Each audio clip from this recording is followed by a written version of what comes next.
Hi guys! So one of the questions that I'm asked most frequently is, what are the different styles of yoga? And I'm usually asked when I'm out for dinner or I'm in a social setting, and I know that the answer takes about 10 minutes. So I made this video so that I can properly, truly answer that question without boring someone at a party. And then next time I'm asked, I can just say, you know what, go watch the YouTube video. Okay, so if we imagine all the yoga styles are like different types of pizza. Well, pizza is pizza is pizza.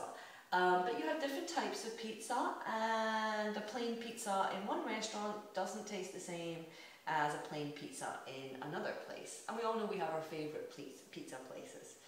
So we'll start with Hatha. Hatha is like the plain pizza. It's the most widespread form, and it basically links the breath and the movement. Down to poses. The poses are going to be different. Every time you take a class, you'll be doing new things, exciting new things. So it has a novelty factor and a kind of surprise factor. You don't know what poses are going to be in that class. The class can be with music or without music, with props, without props, with philosophy, without philosophy. It kind of boils down to the teacher. So that is the plain pizza, Hatha. Then we have the spicy pizza, jalapeno pizza, which I would consider as the vinyasa style, or sometimes it's called power flow, which kind of says the whole thing there.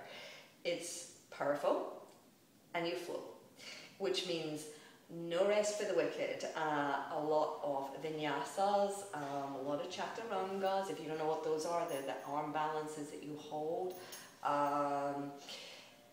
You need to know your poses. So for beginners, can be a bit tricky until you know what the poses are and can move quickly between each flow with a lot of balance and control.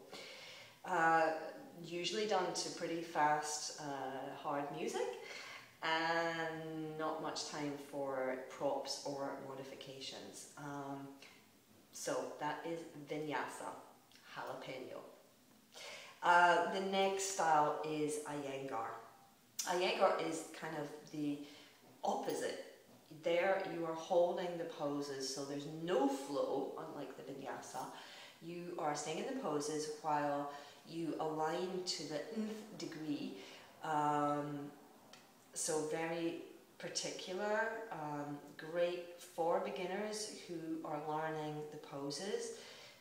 They use a lot of props and modifications, so blocks, straps, sometimes a wall, and it's almost like you're taking a photo of each pose and trying to match your body to the alignment. Ashtanga is similar to the vinyasa style, except for there is a set menu of poses. So there are 3 levels, 3 series, and you work your way up. The series have a prescriptive set of poses, and by the time you get to the more advanced series, there are a lot of jumping back and forward, a lot of arm balancing, and some pretty advanced poses. The people who practice Ashtanga have another option to go to the Mysore classes in the morning. So if you like to do a practice by yourself that is not led by a teacher, so you're really going at your breath, at your pace, this is a Mysore class that is part of the Ashtanga umbrella. And there you will just use the space, the yoga space, to do your practice very early in the morning, usually 5. The studios are usually open like 5 till 8 AM, so you can go in. Anusara is an offshoot of Hatha. This practice is really heart-based, so this is like the heart-shaped pizza. A lot of back bends, a lot of arm extensions to open this whole front chest area. And then we have what I would call the more spiritually heavy practices of Jivamukti and Kundalini. Jivamukti has a strong philosophy-driven component. So you'll often find the beginning of class involves chanting, maybe looking at some of the yogic texts, very devotional, and the actual practice can vary, the actual poses can vary, but there is a kind of spillover from the yoga mat into life and lifestyle. A lot of the Jivamukti practitioners are vegetarian and uphold some of the kind of guidelines that are set out in the yogic texts. So that's Jivamukti. Kundalini. I just love the way that sounds. Kundalini.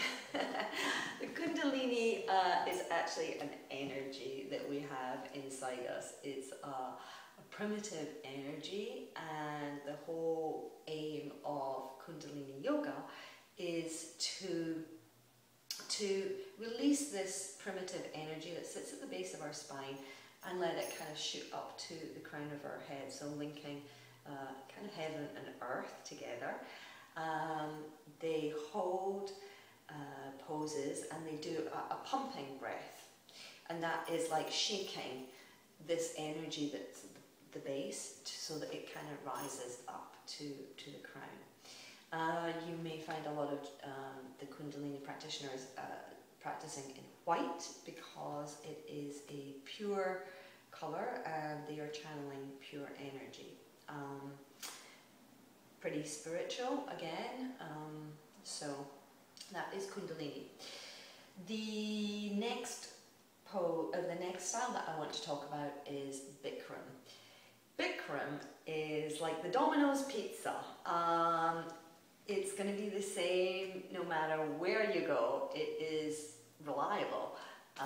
There are 26 poses. They are always practiced with the same script, so the teachers have no fluctuation, or they can't really say what they want to say. There's no philosophy talk. It's a script that is used worldwide in heat, and 26 poses. The last pose, the relaxation pose, it's an open room so you can stay and relax as long as you like.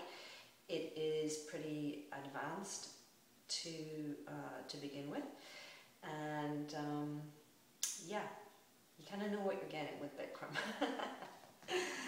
Lastly, the deep crust pizza of them all is restorative, or sometimes it's called Yin Yoga.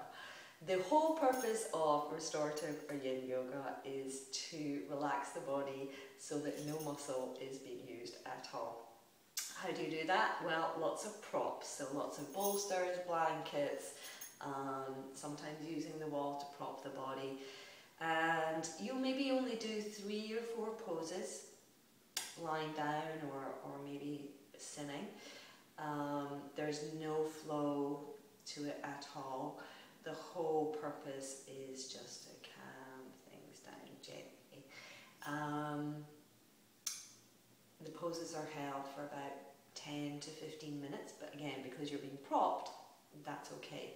It's kind of like falling asleep in different positions. So those are the different styles: Hatha, Iyengar, Jivamukti, Bikram, Anusara, Kundalini, and restorative or Yin. Many paths, one destination. The bottom line is we want to come out of our yoga class feeling balanced, relaxed, and if we've gone in there crazed out and with a lot of energy, a bit calmer, and if we've gone in there feeling lethargic, feeling a bit more peppy. So choosing your style depends a lot on what kind of person you are and what will bring you into balance.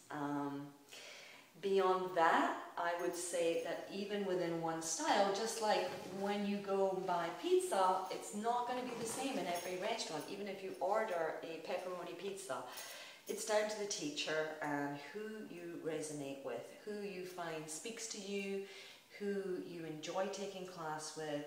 You enjoy the music or not music, you enjoy the props or not props, you enjoy the feeling of not just the teacher but the whole class itself. So I totally encourage people to shop around for your pizza, try them all out, and when you find one and you have a teacher or a studio that you really think is something that's doing you good, and that's really the question, is this something that's doing me good, am I feeling good at this, then you know, you can maybe try other styles afterwards and see what works for you. So my style is Hatha, but Hatha with an Ishta twist. So I have a background with English teaching, and I kind of use my yoga class like my old teaching days. I love to bring in things to help demonstrate, so I sometimes bring things that metaphorically match the yoga practice. That just sounds really woo-woo though. Basically it means this: I love practicing with music, I love having a theme. I usually talk for about 5 minutes at the beginning of class. I give people modifications and they can rest whenever they need to.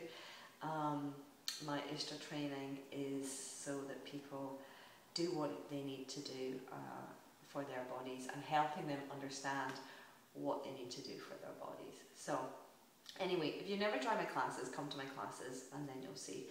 I think a lot of my classes come from my personality rather than from the poses or whatever is out there. Anyway, enjoy your yoga. If you have questions or comments, then I love to have interactive feedback from people. I'm always looking for creativity and new ideas for classes, new themes, and really have a kind of whole wide range of stuff to bring into class. So please feel free to email me. You can write comments down below, and let's have discussions on things. Okay, thank you for listening. I hope this helps, and now I hope I don't need to bore anyone else at any kind of parties with the answer to the question, what are the different styles of yoga? Take care and see you on the mat. Namaste.